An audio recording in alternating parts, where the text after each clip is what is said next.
কেমন আছো তুমি? বোকার মতো প্রশ্ন করলাম। জানি ভালোই আছো। আজ কেন জানি না তোমার কথা খুব বেশি মনে পড়ছে। বিশ্বাস করো, ওই দিন বুঝিনি তুমি হাতটা ছেড়ে দেবে।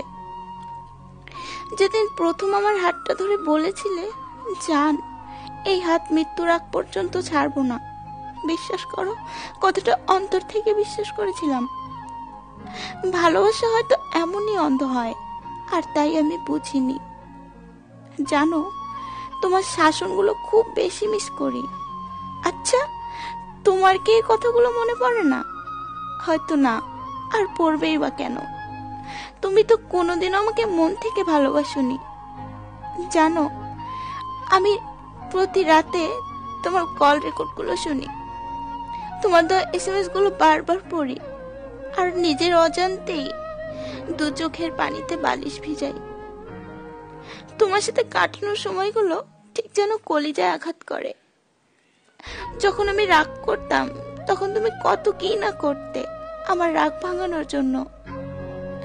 জানো, এখন আমি কাঁদি ঠিকই, কিন্তু রাগ করি না, কারণ চোখের জল মুছতে পারলেও রাগ ভাঙানোর মতো কেউ নেই।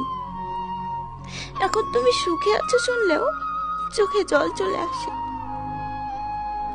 জানো, আমার একটাই দোষ, তোমাকে ভুলতে পারি না। আর ভুলবই বা কেন বলো? আমি তো তোমাকে নিয়েই সুখী ছিলাম। এখনো তোমার স্মৃতিগুলোকে ভুলতে পারি না। খুব কষ্ট হয় তোমাকে ছাড়া। একবারও কি মনে পড়ে না আমার কথা? নাকি এপাশ থেকে আমি একাই চোখে জল ফেলি? তুমি আমাকে ছাড়া সুখে থাকলেও আমি তোমাকে ছাড়া কোনোদিন সুখে থাকতে পারবো না। কারণ আমার ভালোবাসা তো আর অভিনয় ছিল না, কোনোদিন অভিনয় করতেও শিখিনি।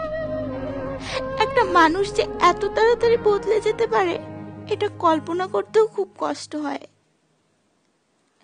যদি সুখে থাকার জন্যই ভুলে যাও, তাহলে বলবো সুখে থেকো তুমি, কষ্টগুলো একা বহন করব আমি।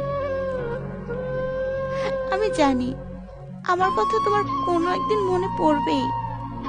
সেদিন তুমি ভেবে নিও আমি ভালো আছি তোমার স্মৃতিগুলোকে নিয়ে। ইতি তোমার সেই আমি।